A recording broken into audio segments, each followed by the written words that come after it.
I still remember the sound the alarms made that morning. Sharp, cold, and nothing like the usual test room beeps we were used to. It was 9:42 a.m. when they started. At 9:58, I was fired.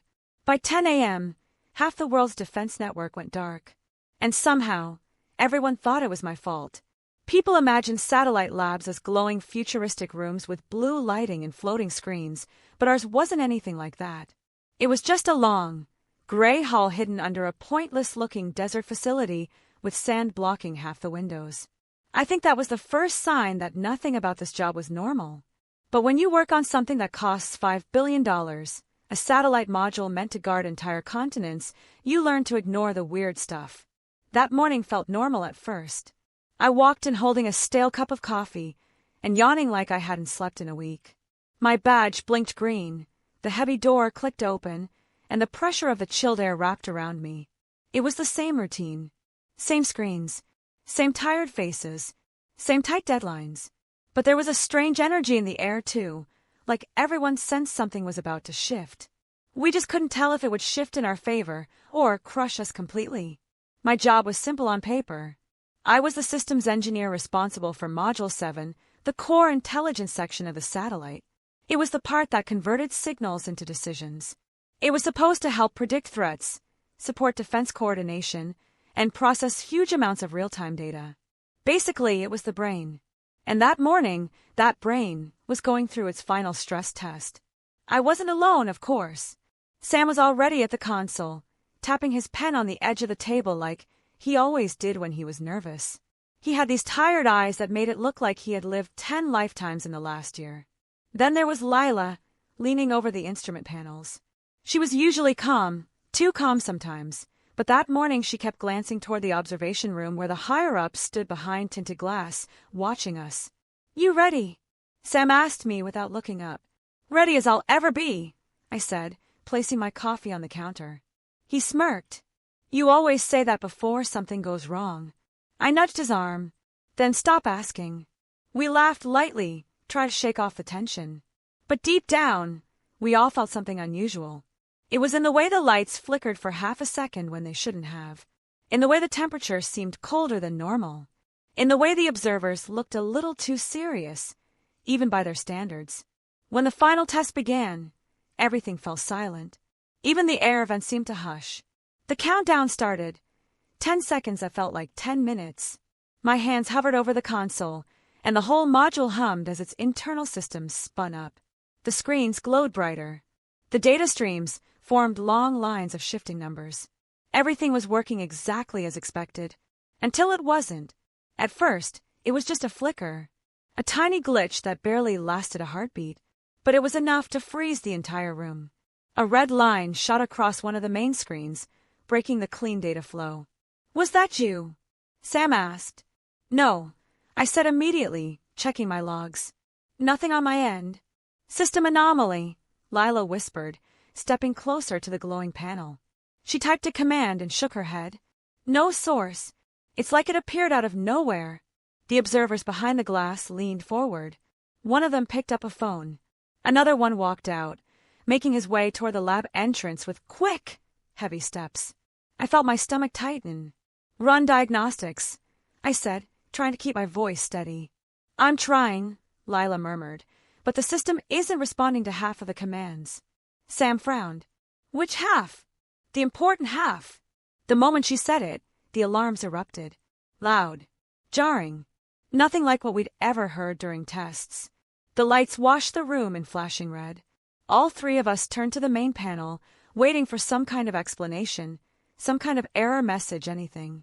But the message that appeared wasn't something any of us expected. "Remote override detected." Lila stepped back. Sam stopped breathing for a second. I felt heat rush through my chest. "That's not possible," I whispered. "We shut off external access last night. It's completely isolated." "It's not isolated anymore," Sam muttered. The doors burst open, and the senior security officer stormed in, followed by two men in suits who looked like they lived on planes and slept in conference rooms. "Step away from the console," one of them ordered. "We didn't do anything," Lila protested. "Now," he snapped. We stepped back. They moved in fast, typing commands, scanning systems, muttering under their breath. Then the one in charge turned toward me. Your credentials were used in the override. My heart dropped. What? That's impossible. I didn't override anything. I was right here. That's the problem, he said coldly. Your access logs say otherwise. Sam stepped forward. Wait, that has to be an error. They were looking at the screen the whole time. You're not helping, the officer said. The man in charge didn't ask another question. Didn't give me a chance to explain. He simply pointed toward the exit. You're relieved of duty effective immediately. Hand over your badge. I froze. You're firing me? In the middle of a test. No, he said, expression hardening. You're being removed from the project. It felt like the air was sucked out of my lungs. My badge was gone. My access was revoked. My career ruined in seconds. Everyone stared at me like I was a stranger, like I was already guilty of something no one understood. They escorted me out of the lab, down the hallway, and into a smaller office where they shut me in alone. No explanation. No chance to defend myself. Just silence. At 9:58 a.m., I was fired. At 10 a.m., the power flickered across the facility. Every screen outside the window turned black. A second later, a notification lit up the emergency board. Global Defense Grid offline. Panic erupted in the hallways. Boots thundered past the door. People shouted orders. Phones rang nonstop. And as I stood there, gripping the edge of the desk, a slow, icy realization hit me. Someone had used my credentials. Someone had hijacked the module. And now, the entire world's defense system was collapsing, while I stood locked in a room, blamed for something I didn't do. But that wasn't the worst part. The worst part was the notification that came next. A message I wasn't supposed to see. A message that changed everything. And it wasn't from the system. It was from a person. Someone who knew me. Someone who wrote just 5 words. You should have seen this coming. And I suddenly realized this was only the beginning. The message sat on the small screen in front of me like it was waiting for my reaction. 5 simple words, typed in a calm, almost casual way, yet they felt heavier than anything I had seen that morning. You should have seen this coming. I stared at them, so long that the letters started to blur. My first thought was that someone was messing with me. Some sick joke. But jokes didn't fit the timing. Not when alarms were blaring, and the entire defense grid had collapsed. I checked the sender's ID, but it was blocked. No signature, no trace, nothing. Whoever sent it knew exactly how to hide themselves. And it wasn't random. It felt personal. Too personal. I tried to think of everyone who could have a reason to send me something like that, but no one came to mind. I didn't have enemies. I barely had friends. Most of my life was the lab, late nights, broken sleep schedules, boring dinners, and constant pressure. Nothing about my routine seemed worth sabotaging. Outside the office door, people ran back and forth in complete chaos. Orders were shouted. Boots pounded the floor. Radios crackled with voices that sounded scared, even when they tried to sound calm. I pressed my ear to the door, trying to catch fragments of conversations. Offline in all major sectors. No response from backup systems. Believe the access breach originated from Module 7. Who's responsible? The last line sent a cold chill down my spine. They were looking for someone to blame, and my name had already been dragged into the mess. My badge, my access logs, my module. Everything pointed in my direction. It didn't matter that it wasn't me. In places like this, proof wasn't always proof. Sometimes it was just whatever fit the fastest narrative. I sat down on the edge of the desk, trying to steady my breathing. The room was small, with only a dull lamp and an old computer monitor. It felt like a storage closet that had been turned into a temporary interrogation room. I checked my pockets, nothing except a pen, and a folded packet of crackers from some night I'd skipped dinner. A sudden vibration made me jump.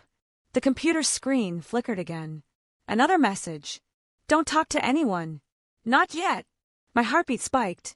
I looked around the tiny room like someone might be hiding behind the empty chair or the filing cabinet. But I was alone. Completely alone. I typed back a single word. Who? The message didn't send. The screen froze, then returned to the blank standby mode. The system had blocked outgoing text. Someone wanted me isolated, someone who clearly had more access than I ever did. More power, More control. I sat quietly for a moment, trying to think. The override, the firing, the message, none of it felt random. It felt planned, carefully timed. Someone had wanted me out of the lab before the grid went down. But why? Why me, of all people? My mind drifted back to the last few weeks. Little things that seemed meaningless at the time now felt different. The strange code sequence that appeared once in my module reports and then disappeared before I could investigate it. The late-night updates from system administrators who weren't supposed to be working overtime. The extra visitors in the observation room. Faces I'd never seen before, watching us without saying a word. One moment stood out more than the others. It happened 2 days ago. I had stayed late in the lab, alone, trying to clean up some data logs. Everyone else had gone home. The hallways were dark except for the emergency strips along the floor. I'd been sitting at my desk, rubbing my eyes, when I noticed a shadow move on the reflection of one of the screens. It passed quickly, like someone walking behind me. I jumped and turned around, but there was no one there. At the time, I shook it off. Lack of sleep. Stress. Or maybe Sam trying to spook me before leaving. But now, thinking back, it felt different. What if someone had been watching me long before today? The door suddenly clicked. My breath caught in my throat. Someone turned the handle and stepped inside. But it wasn't a guard or a senior officer. It was Lila. She looked out of breath, her hair slightly messy as if she had been running. She shut the door quickly and locked it behind her. Her eyes darted around the room like she expected someone to follow her. "What are you doing here?" I whispered. "I didn't have much time," she said, her voice shaky. "They don't know I came. Lila, what's going on? They think I caused this." "I know you didn't," she cut in. "Sam knows it too. But they won't listen to us. They already think they have their answer. Then why come here?" She hesitated, biting her lip. "Because something's wrong. Something bigger than what they're saying. And I think you're part of why it happened." "What does that mean?" I asked, confused. She walked closer and lowered her voice. "Last night, after everyone left, someone accessed your module." "I know. They said it was my credentials." "No," she whispered. "I don't mean logs. I mean physically. Someone was in the lab. They bypassed the surveillance cameras for 7 minutes. Only 7. But that was enough." My heart began to race again. "Why didn't you tell anyone?" I tried, but when I reported it, the system erased my statement. Completely wiped it. Then they told me I must have made a mistake. I stared at her. "Are you saying someone inside the facility is involved?" She nodded slowly. "And not someone low-level. Someone with administrative access." The room seemed to shrink around us. The air felt heavier. "Do you know who?" I asked. She hesitated again, then shook her head. "Not yet. But I know someone's been watching you. They've been tracking your tasks, your login times, even your off-site activity." "Why me?" I whispered. "I don't know," she said, voice trembling.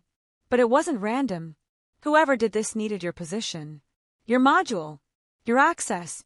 And now I'm the perfect target." I finished. Lila nodded. We both went silent as the alarms outside changed tone. A deeper, heavier alert. One I had never heard before. The kind no one ever wanted to hear. Lila's face turned pale. "That's the global sync alert. It means the system collapse is spreading faster than they predicted." I stepped closer to the door. "They'll come looking for us." "They already are," she said softly. "That's why I have to leave before they track me here. But you're not safe. Not from them." "Who is them?" I demanded, feeling frustration choke my words. Lila swallowed. "I don't know, but they wanted you out of the lab for a reason. And I think the next phase of whatever they planned involves you." She reached for the door handle, paused, and turned back with a look that scared me more than all the alarms combined. "If you get another message, don't ignore it. Don't delete it. Whoever that is, they know more than any of us." "Lila, wait!" But she didn't. She left the room in a hurry, disappearing into the chaos of the hallway. I was alone again, standing in a silent room with only the hum of the overhead light and the distant alarms. My thoughts were spinning faster than I could organize them. Before I could even sit back down, the screen flickered one more time. Another message. "Time's running out. They're almost there." And then a second line appeared, chilling me to the bone. Look under the desk. I froze the moment I read those words. Look under the desk. It felt like the air shifted in the room, like someone else might be hiding in the shadows watching me react. I lowered myself slowly, half expecting to see nothing at all, half terrified I'd find something I didn't want to touch. The underside of the desk was dark, coated in dust. At first I didn't see anything. Then, tucked near the back corner, taped to the metal beam, was a small black device no bigger than my thumb. My pulse jumped. It wasn't a bomb or anything dangerous looking, but it wasn't normal either. It had a single blinking dot on the side, one slow pulse, like a heartbeat. I reached out carefully, peeling the tape back. The moment it came loose, the blinking stopped. The screen above me flickered again. Good. Now put it in your pocket. I didn't want to. Every instinct screamed that I was being pulled into something deeper, something way beyond me. But the alarms outside grew louder, and the hallway chaos was getting closer. People were yelling names now, shouting orders, probably searching room by room. Someone would eventually check this one. So I slipped the small device into my pocket just as footsteps pounded down the hall. The door handle rattled. I held my breath, stepping back from the desk slowly. Shadows moved under the doorframe. Two voices whispered, "Check every room." He couldn't have gone far. I felt the weight of the device in my pocket like a hot stone. There was no doubt now I was being set up, or maybe pulled into something far more dangerous than a simple sabotage. The door handle turned again, harder this time. Then another alert blared through the building, making the floor vibrate beneath my feet. Security breach detected in West Wing. The voices outside cursed and ran in the opposite direction. I didn't know whether to be relieved or more terrified. I took the chance and unlocked the door slowly, peeking into the hallway. It was almost empty now except for a rolling cart tipped on its side and papers scattered everywhere. I stepped out and moved quickly, keeping my head down. The hall lights flickered overhead, casting long broken shadows.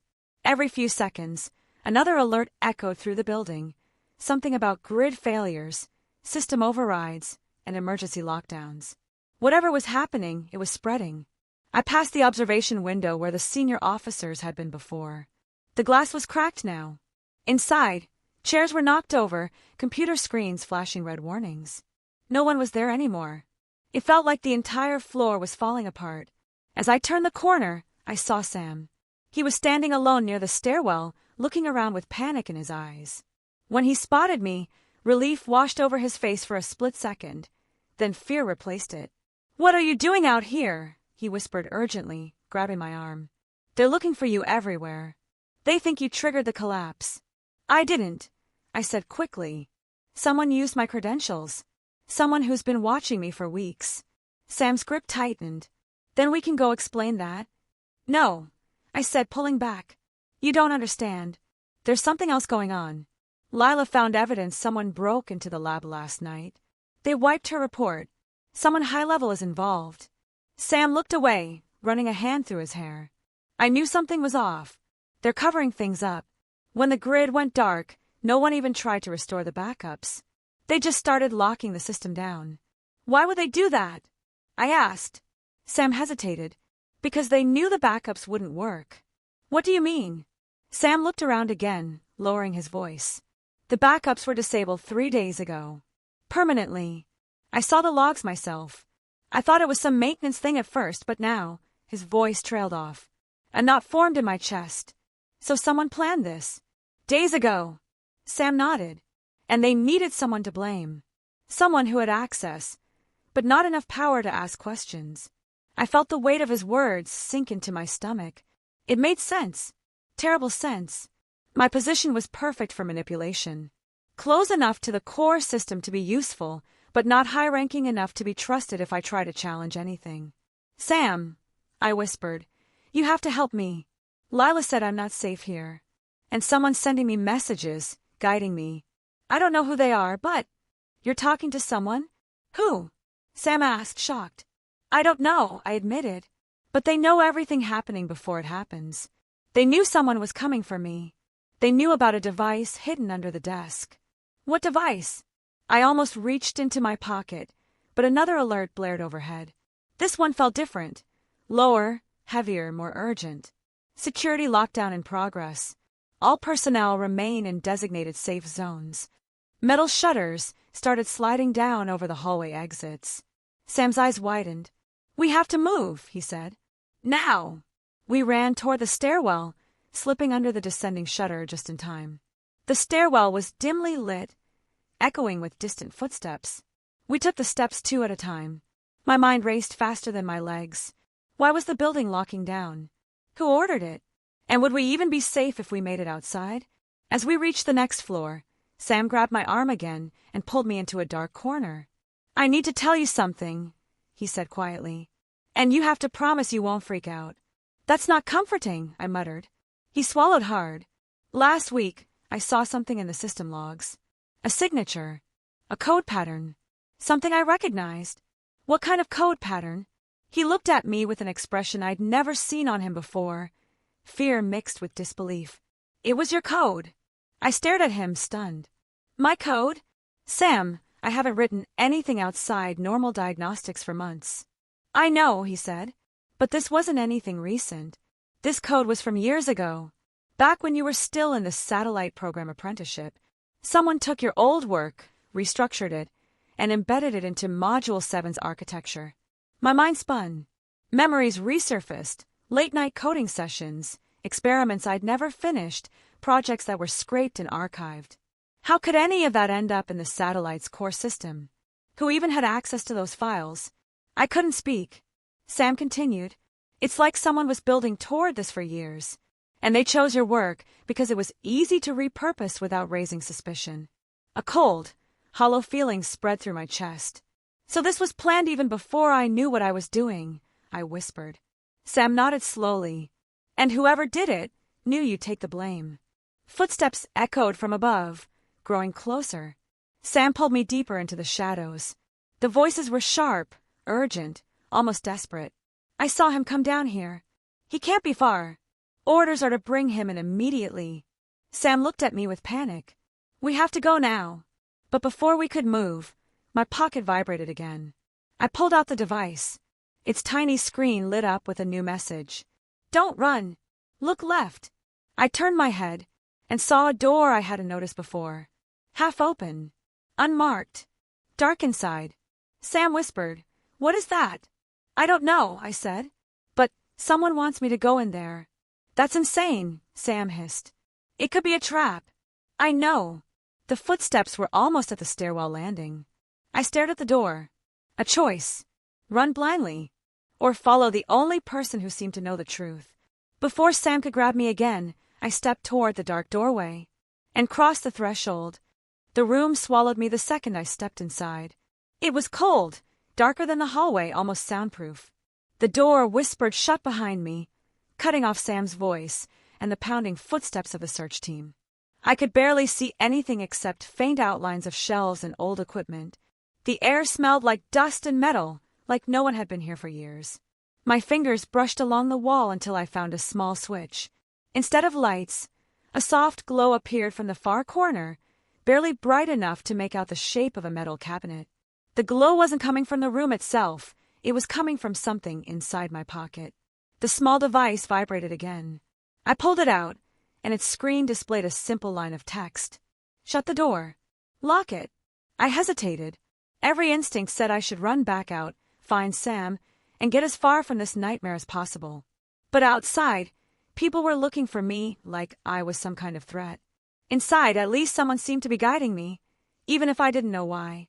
I locked the door. A soft click echoed through the room, deeper than a normal lock. It sounded more like something heavy sliding into place. I stepped back, feeling more trapped than ever. "Keep going," the device said. I moved toward the metal cabinet. It was old, scratched, and covered in a thin layer of dust, like it hadn't been opened in years. But when I touched the handle, it felt warm. Almost too warm. That made my pulse quicken. The cabinet door creaked open. Inside was a small monitor, cables wrapped around it like vines, and a file box beneath it. The screen flickered to life the moment I stepped closer. No buttons. No power switch. It just came alive on its own. Lines of code ran across it. Complex, fast, familiar. My breath caught. It was my code. Not just pieces of it. All of it. Old versions, updated versions, abandoned versions. Stuff I had written before I even knew what I was doing. Someone had been collecting it, tracking it, using it, and then a handwritten note slid slowly from the top shelf, drifting onto the floor like someone had gently pushed it. My hands trembled as I picked it up. It had one sentence written in rushed, sharp handwriting. "You built more than you think." My stomach twisted. I whispered to myself, "What does that even mean?" Before I could think further, the device buzzed again. "Turn around." I spun instantly. At first, I saw nothing but shadows. But then someone stepped out from behind the stacks of boxes, slow, steady, like they'd been waiting for me to notice them. It was a woman, late 40s, maybe, sharp eyes, calm expression. She wore no lab coat, no ID badge, nothing that told me who she was. But there was something familiar about her face, something that made my chest tighten with a strange mix of fear and recognition. She didn't speak. She just watched me, as if trying to read every thought I had ever had. "Who are you?" I finally asked, my voice barely more than a whisper. She stepped forward into the dim light. I noticed faint scars on her hands. Long hours of work, maybe. Or something else entirely. "I've been waiting for you," she said softly. Her voice was steady, too steady. She wasn't afraid, not even with the building collapsing into chaos outside. I took a step back. "Why? Do you know what's happening?" She tilted her head slightly. "I know what they told you. I also know what they didn't." "Are you the one messaging me?" I asked, trying to keep my voice from shaking. She didn't blink. Part of it. Not all of it. So there were others. "I'm being framed," I said, more to myself than to her. "Someone wants me out of the way." "Yes," she said. "And they want something else too." "What?" But she didn't answer. Instead, she walked to the monitor and tapped the screen. The code paused, then shifted, revealing a map of the satellite network. Most of it was offline. Blinking red. Dead. Only one section pulsed with faint blue light. Module 7's last active node. "My module. What am I looking at?" I asked. "The real reason they needed you gone," she said. "Because you're the only one who can stop what's coming." "What's coming?" I demanded. She looked at me, and for the first time I saw fear behind her calm expression. A full system takeover. Not by me. Not by them. By something that's been building inside the network for years, hidden under layers of code written by dozens of hands. Including yours. My knees felt weak. "I didn't build anything like that." "No," she said. "But someone used your foundation. Your structure. Your logic. Your patterns. Your old prototype work became the perfect blueprint for something else. Something powerful." The lights flickered overhead. A rumbling vibrated through the floor. "Time's almost up," she whispered. I stepped back. "If you know all this, then help me. Tell me who's behind it. Tell me how to fix it." She hesitated for the first time. "I can't tell you everything," she said. "Not yet. If I do, you won't make it out of this building." "What does that even mean?" I demanded. But before she could respond, the lights snapped off completely. The room went pitch black. Somewhere above us, a heavy alarm roared to life, one I'd never heard before. One that didn't sound local to the building. It sounded global, deep, system-wide. Then the door behind me, locked with that heavy seal, began to shake. Hard. Someone was forcing it open from the outside. "They found us," she whispered. The device buzzed in my pocket again. I pulled it out with trembling fingers. "Move to the back wall." The woman grabbed my wrist, pulling me toward the far corner. The door shook louder, metal straining against metal. Voices shouted orders. Someone pounded on the lock again and again. "They're not here to arrest you," she said urgently. "They don't want you alive." My blood ran cold. "What? Why?" "Because you know too much," she said. "And because you're the last person they expected to get this far." The pounding grew louder, turning into a metallic scream as the lock began to crack. The device vibrated again. "Touch the wall." "What wall?" I whispered. "Just touch it," she snapped. I slapped my hand against the wall, and the entire panel beside me shifted sideways with a soft mechanical groan, revealing a narrow passage. A hidden way out. The woman pushed me inside, urgency burning in her eyes. Go. Now. What about you? She shook her head. They're not after me. They're after you. And if they catch you, everything is over. I wanted to argue. I wanted answers. But the door behind us exploded inward with a roar that shook the whole room. Shadows stormed inside. Flashlights. Boots. Voices. I didn't wait. I ran into the dark passage. And behind me, the wall slid shut, just as someone shouted, "He's here!" You said. The air in the room felt heavier the moment Mark stepped back, his expression shifting from frustration to something close to fear. Jane noticed it instantly. His shoulders stiffened, and his eyes darted toward the glass wall like he'd suddenly realized someone might be listening. The tension that had already been rising now pressed even harder between them, and it made her heart thump in a nervous rhythm she couldn't ignore. She asked him again, softer this time, what he was hiding. But instead of answering, Mark looked at the door as if expecting someone to burst in. The whole situation felt strange, almost too strange, and it pushed the story into a new direction neither of them had expected. Something deeper was happening inside the company, and the CEO's bonus cut was only the surface of it. Jane could sense it, and the feeling settled into her like a cold shadow. Mark finally spoke, but not in the confident voice he usually used. He told her that the documents she saw earlier were only a small piece of what he discovered. There were emails, reports, and encrypted messages that hinted at internal conflicts much bigger than a financial disagreement. Some high-level decisions had been made without transparency. People who questioned them were quietly moved to other departments. The pattern was clear, he said, but he hadn't figured out who was behind it or why they were doing it. This new revelation made Jane's stomach tighten because the problem was no longer about company losses or bonus cuts. It was about control. She asked him why he hadn't told her sooner. He explained that he wanted proof before involving her, but after what happened earlier, the situation had escalated too quickly. Now he needed her help before things got worse. Jane felt a mix of frustration and worry, especially knowing she'd already been pulled into something far bigger than her role. The suspense of not knowing what the real threat was made the moment even sharper.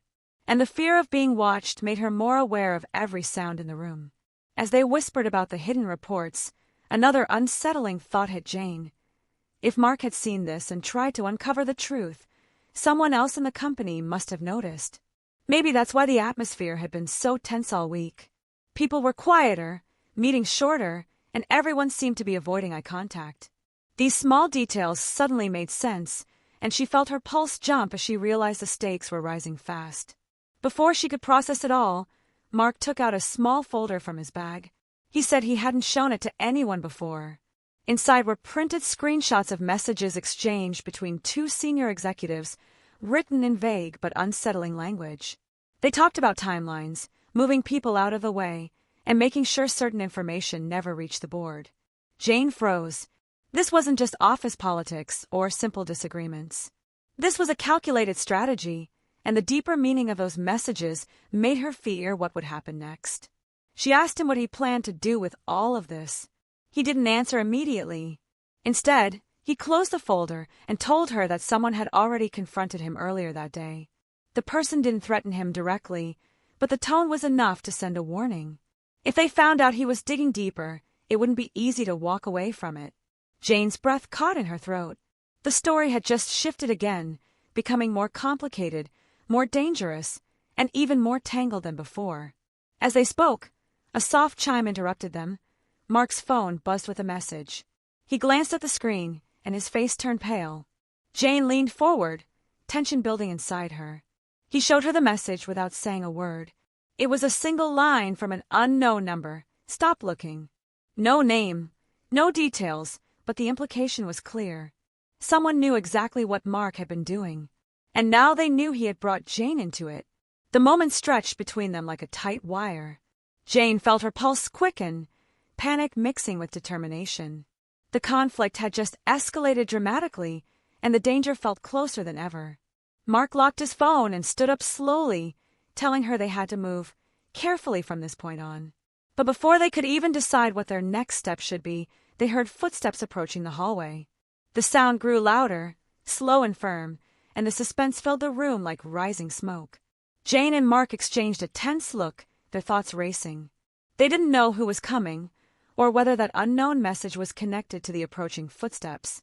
All they knew was that the conflict had reached a point where every move mattered, and one wrong choice could change everything. The footsteps stopped right outside the door. Jane held her breath. The stakes had never been higher. The door opened slowly, and for a moment Jane felt her knees weaken. But instead of a stranger or someone sent to silence them, it was Mr. Collins, the quiet, older board member who rarely spoke during meetings. He stepped inside with a calm expression, almost too calm for the tension in the room. Mark straightened up, confused, while Jane tried to read something in Collins' face, anything that would explain why he was there. Collins didn't waste time. He closed the door behind him and told them he knew what they had found.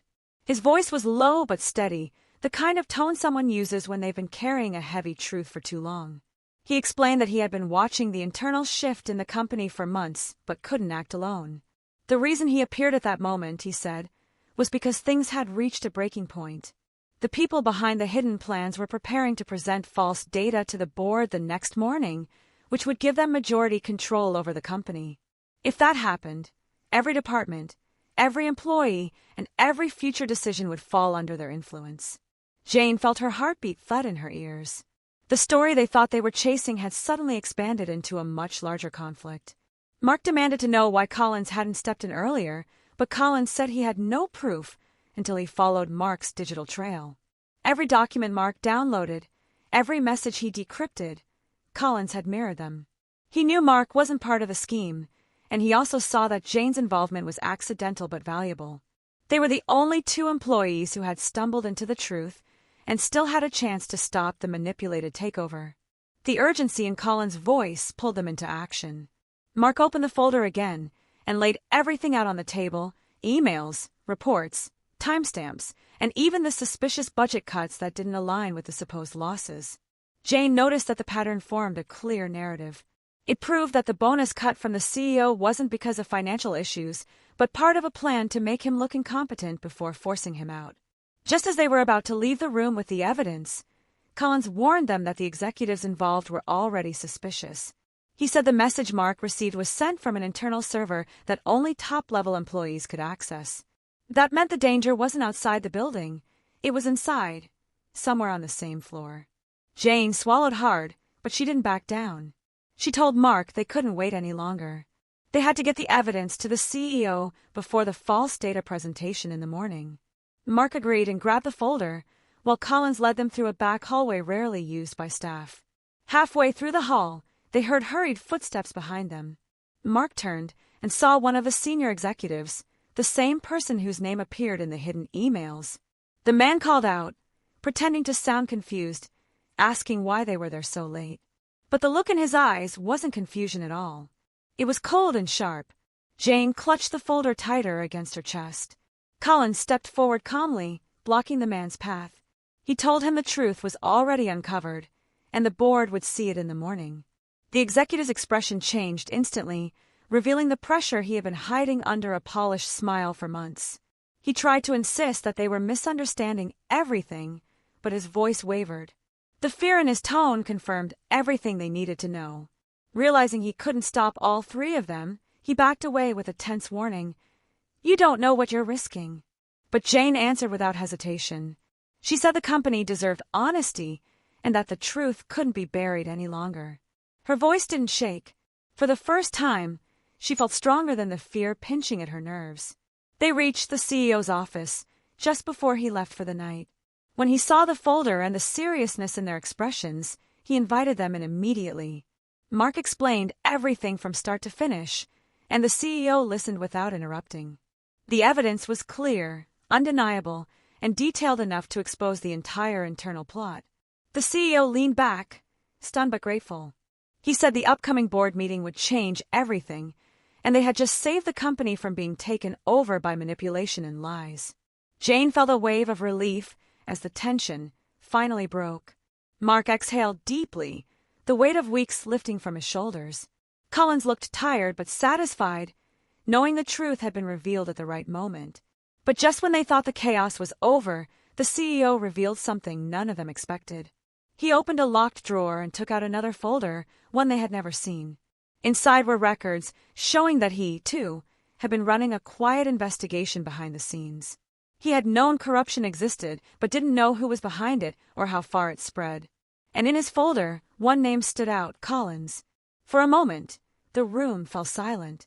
Jane's breath caught as she looked at Collins. The CEO explained that Collins wasn't part of a scheme, but someone on the inside had used his credentials to authorize suspicious transactions. That meant the group behind the manipulation had been framing him all along, preparing to pin the entire scandal on him if things ever came to light. The final twist hit all of them at once. Collins had been targeted not because he was silent, but because he had been the biggest threat from the start. The CEO closed the folder and said that with all the evidence combined, Mark's findings, Collins' mirror data, and his own hidden records, they finally had everything needed to stop the takeover completely. Jane looked around the room, feeling the intensity settle into something powerful. The main conflict was resolved, the truth was uncovered, and the company was safe.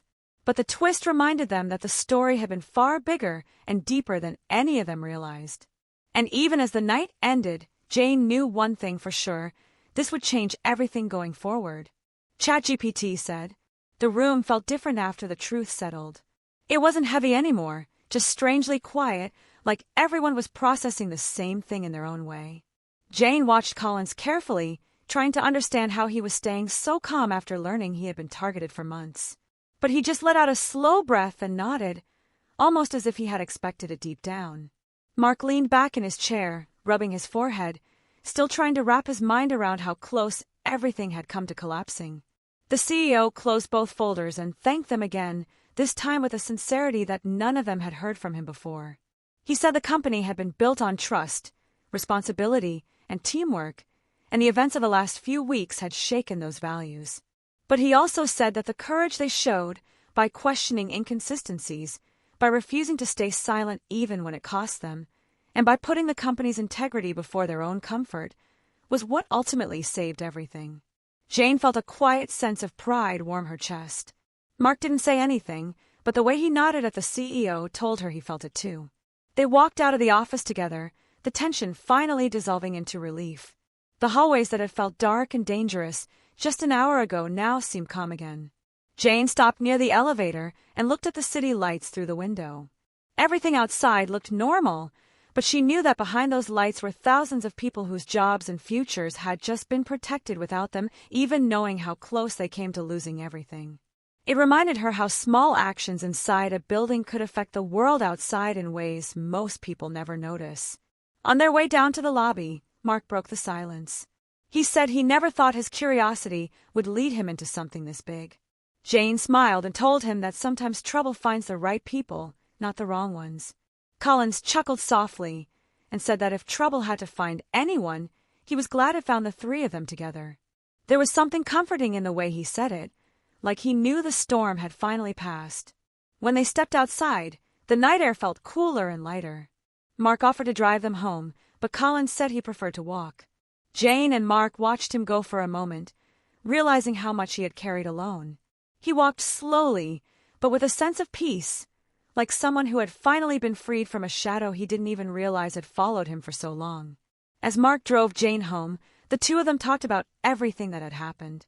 Jane admitted she was scared through most of it, but she kept going because something inside her wouldn't let her back down.